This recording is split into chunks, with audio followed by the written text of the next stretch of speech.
Good morning class welcome to GN virtual classes. ਆਪਾਂ ਪਿਛਲੀ videos ਦੇ ਵਿੱਚ admission of a partner, retirement of a partner, death of a partner, company ਨੂੰ ਕਿਵੇਂ farm ਕੀਤਾ ਜਾਂਦਾ ਹੈ, ਇਹ ਸਭ ਬਾਰੇ ਆਪਾਂ ਆਲਰੇਡੀ ਡਿਸਕਸ ਕਰ ਚੁੱਕੇ ਹਾਂ। ਅੱਜ ਦੀ ਕਲਾਸ ਦੇ ਵਿੱਚ ਆਪਾਂ ਫਿਰ ਕੀ ਪੜਾਂਗੇ? ਆਪਾਂ ਅੱਜ ਦੀ ਕਲਾਸ ਦੇ ਵਿੱਚ winding up of a company ਪੜਾਂਗੇ। ਇੱਕ ਬਹੁਤ ਹੀ ਵਾਇਰਲ ਕਨਸੈਪਟ ਜੋ ਕਿ ਮਾਰਕੀਟ ਦੇ ਵਿੱਚ ਬਹੁਤ ਜ਼ਿਆਦਾ ਵਾਇਰਲ ਹੋ ਰਿਹਾ ਹੈ, ਬਹੁਤ ਜ਼ਿਆਦਾ ਇਨਫੋਰਮੇਟਿਵ ਹੈ ਔਰ ਬਹੁਤ ਜ਼ਿਆਦਾ ਜ਼ਰੂਰੀ ਵੀ ਹੈ।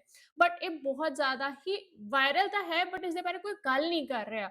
ਕਿਉਂ? ਇਸ ਨੂੰ ਅੱਜ ਦੀ ਕਲਾਸ ਦੇ ਵਿੱਚ ਆਪਾਂ ਡਿਸਕਸ ਕਰਾਂਗੇ ਕਿ ਵਾਈਡਨਿੰਗ ਅਪ ਆਫ ਕੰਪਨੀ ਹੁੰਦਾ ਕੀ ਹੈ, ਵਾਈਡਨਿੰਗ ਅਪ ਆਫ ਕੰਪਨੀ ਦਾ ਮੀਨਿੰਗ ਕੀ ਹੈ, ਮੋਡਸ ਕੀ ਨੇ, ਪ੍ਰੋਸੈਸ ਕੀ ਹੈ, ਡਿਫਰੈਂਸ ਕੀ ਹੈ winding up of the company ਤੇ ਡਿਸੋਲੂਸ਼ਨ ਆਫ ਅ ਫਰਮ ਦੇ ਵਿੱਚ, ਤੇ ਇਸ ਦੀ ਕੁਝ ਕੀ ਟਰਮਸ। ਇਹ ਅੱਜ ਦੀ ਕਲਾਸ ਦੇ ਵਿੱਚ ਆਪਣਾ ਮੇਨ ਮੋਟਿਵ ਰਹੇਗਾ ਕਿ ਆਪਾਂ ਵਾਈਡਨਿੰਗ ਅਪ ਆਫ ਕੰਪਨੀ ਨੂੰ ਇਨ ਡਿਟੇਲ ਸਮਝਾਂਗੇ।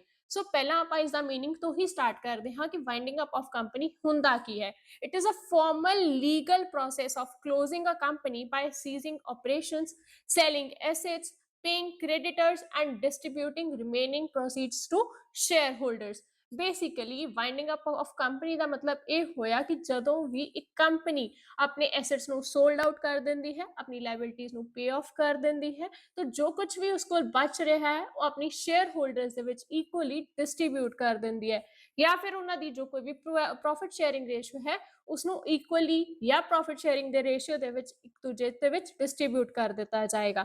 ਬਟ ਉਸ ਤੋਂ ਪਹਿਲਾਂ ਉਸਨੂੰ ਆਪਣੇ ਜਿਹੜੇ ਕੰਪਨੀ ਦੇ ਬੇਸਿਕ ਆਪਰੇਸ਼ਨਸ ਨੇ ਉਹਨਾਂ ਨੂੰ ਸਟਾਪ ਕਰਨਾ ਪਏਗਾ, ਉਹਨਾਂ ਨੂੰ ਫਰਮ ਨੂੰ ਐਂਡ ਅਪ ਕਰਨਾ ਪਏਗਾ। ਇਸ ਦੇ ਵਿੱਚ ਉਹ ਆਪਣੀ ਫਰਮ ਦੇ ਐਸੈਟ ਜਿਹੜੇ ਹੈ ਆਪਣੇ ਸੇਲ ਆਊਟ ਕਰਕੇ ਆਪਣੀ ਲਾਇਬਿਲਿਟੀਜ਼ ਨੂੰ ਪੇ ਆਫ ਕਰ ਦਿੰਦੇ हैं। देन वी हैव मोड्स की ने इससे की जरिए ने कि वाइंडिंग अप ऑफ कंपनी ਨੂੰ ਆਪਾਂ ਚਲਾ ਸਕੀਏ, ਵਾਈਂਡਿੰਗ ਅਪ ਆਫ ਕੰਪਨੀ ਨੂੰ ਆਪਾਂ ਖਤਮ ਕਰ ਸਕੀਏ, ਫਰਮ ਦਾ ਜਿਹੜੀ ਐਗਜ਼ਿਸਟੈਂਸ ਹੈ ਉਹ ਕਿਵੇਂ ਖਤਮ ਕੀਤੀ ਜਾ ਸਕਦੀ ਹੈ। ਇਸ ਦੇ ਤਿੰਨ ਮੋਡਸ ਨੇ। ਸਭ ਤੋਂ ਪਹਿਲਾ ਹੈ ਵੋਲੰਟਰੀ।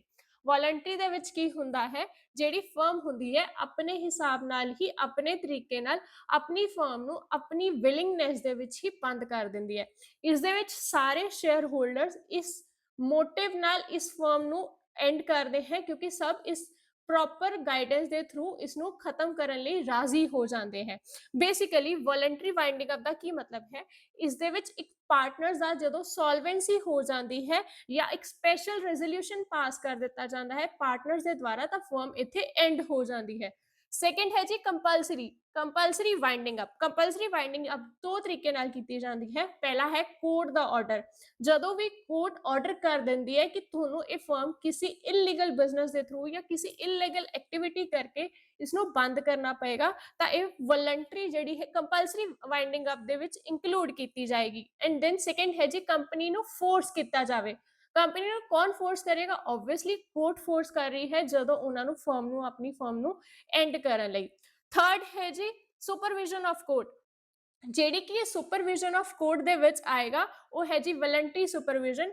ਕੋਰਟ ਆਪਣੀ ਇੱਛਾ ਅਨੁਸਾਰ ਕੰਪਨੀ ਨੂੰ ਕਹਿ ਰਿਹਾ ਹੈ ਕਿ ਤੁਹਾਨੂੰ ਇਹ ਫਰਮ ਬੰਦ ਕਰਨੀ ਪਏਗੀ। ਸੈਕੰਡ ਹੈ ਇਸ ਦਾ ਪ੍ਰੋਸੀਜਰ ਜਿਹੜਾ ਹੈ ਫਰਮ ਨੂੰ ਬੰਦ ਕਰਨ ਦਾ, ਜਿਹੜਾ ਕੋਰਟ ਸੁਪਰਵਾਈਜ਼ ਕਰੇਗਾ। ਕੋਰਟ ਦੀ ਨਿਗਰਾਨੀ ਦੇ ਵਿੱਚ ਹੀ ਕੰਪਨੀ ਨੂੰ ਬੰਦ ਕੀਤਾ ਜਾ ਸਕਦਾ ਹੈ।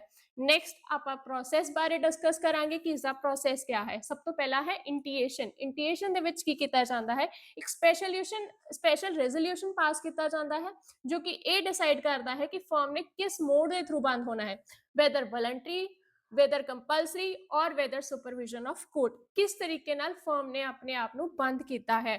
ਸੈਕੰਡ ਹੈ ਆਪਾਂ ਇੱਕ ਲਿਕੁਇਡੇਟਰ ਅਪਾਇੰਟ ਕਰਾਂਗੇ। ਬੇਸਿਕਲੀ ਲਿਕੁਇਡੇਟਰ ਉਹ ਇੱਕ ਐਸਾ ਪਰਸਨ ਹੈ ਜੋ ਕਿ ਫਰਮ ਨੂੰ ਦੇ ਸਾਰੇ ਐਕਸਪੈਂਸਿਸ ਨੂੰ, ਸਾਰੇ ਐਸੈਟਸ ਨੂੰ, ਲਾਇਬਿਲਿਟੀਜ਼ ਨੂੰ ਐਕਚੁਅਲ ਵੈਲਿਊ ਦੇ ਵਿੱਚ ਕਲਾਸੀਫਾਈ ਕਰਕੇ ਉਹਨਾਂ ਦੀ ਪੇਮੈਂਟ ਵਗੈਰਾ ਕਰਕੇ ਆਪਣੀ ਐਕਚੁਅਲ ਦੀ ਜਿਹੜੀ ਫਰਮ ਦੀ ਬਚੀ ਹੋਈ ਇਨਕਮ ਹੈ, ਐਕਸਪੈਂਸਿਸ ਹੈ, ਉਹ ਸਾਰੇ ਪਾਰਟਨਰਸ ਦੇ ਵਿੱਚ ਡਿਸਟ੍ਰੀਬਿਊਟ ਕਰ ਦੇਗਾ। ਦੈਨ ਹੈ ਆਪਾਂ ਐਸੈਟਸ ਰੀਅਲਾਈਜ਼ ਕਰਾਂਗੇ। ਸਭ ਤੋਂ ਪਹਿਲਾਂ ਆਪਾਂ ਐਸੈਟਸ ਨੂੰ ਰੀਅਲਾਈਜ਼ ਕਰਾਂਗੇ, ਉਸ ਤੋਂ ਬਾਅਦ ਹੀ ਆਪਾਂ ਆਪਣੀ ਲਾਇਬਿਲਿਟੀਜ਼ ਨੂੰ ਪੇ ਆਫ ਕਰਾਂਗੇ। ਕਿਉਂਕਿ ਆਪਾਂ ਐਸੈਟਸ ਨੂੰ ਰੀਅਲਾਈਜ਼ ਇਸ ਕਰਕੇ ਪਹਿਲਾਂ ਰੀਅਲਾਈਜ਼ ਕਰਦੇ ਹਾਂ ਤਾਂ ਕਿ ਆਪਣੀ ਲਾਇਬਿਲਿਟੀਜ਼ ਈਜ਼ੀਲੀ ਪੇ ਆਫ ਹੋ ਜਾਣ। अगर कुछ बच जाता है, कुछ लाइबिलिटीज ਜਿਹੜੀ ਅਮਾਉਂਟ ਹੈ ਉਹ ਜ਼ਿਆਦਾ ਆ ਰਹੀ ਹੈ ਐਸੈਟਸ ਨਾਲੋਂ, ਤਾਂ ਕੁਝ ਕੇਸਿਸ ਦੇ ਵਿੱਚ ਪਾਰਟਨਰਸ ਆਪਣੇ ਪੱਲਿਓਂ ਪੈਸੇ ਪਾ ਕੇ ਆਪਣੀ ਲਾਇਬਿਲਿਟੀਜ਼ ਨੂੰ ਪੇ ਆਫ ਕਰਦੇ हैं। देन है डिस्ट्रीब्यूशन टू शेयर होल्डर्स। अगर अपने एसेट्स ज़्यादा है और लाइबिलिटीज घट है तो शेयर होल्डर्स की रिमेनिंग अमाउंट उन्होंने पे ऑफ की जाएगी, whether in their profit sharing ratio या फिर उन्होंने equal distribution ratio as per the agreement of the company. Then है फाइनल रिपोर्टिंग। इस फाइनल अकाउंट्स बनाए जाते हैं जो कि ये डिसाइड करता है कि फर्म ने कितना प्रॉफिट अर्न कराया सी, कितना लॉस अर्न कराया सी। एंड लास्टली है डिसोल्यूशन, जो कि एक फर्म का सब तो लास्ट स्टेप है, जो कि ये डिसाइड करता है कि फर्म ने खत्म हो जाना है, फर्म ने किदा किस हिसाब नाल उसनू अपने आप को एंडिंग का रूप देना है। देन है जी difference between winding up and dissolution, जो कि बहुत ही कंफ्यूजिंग टॉपिक है कि वाइंडिंग अप ते डिसोल्यूशन की फर्क है। वेयर एज वाइंडिंग अप भी यही होंदा है कि फर्म का एंड होना, वेयर एज डिसोल्यूशन भी यही होंदा है फर्म का एंड होना। सो पहला आप वाइंडिंग अप दे कुछ पॉइंट्स देख लेने आ, जिसका है process of winding up of company and where as dissolution दे विच end of companies legal existence. Company की जिहड़ी कोर्ट दे विच लीगली एग्जिस्टेंस है वो खत्म हो जाती है।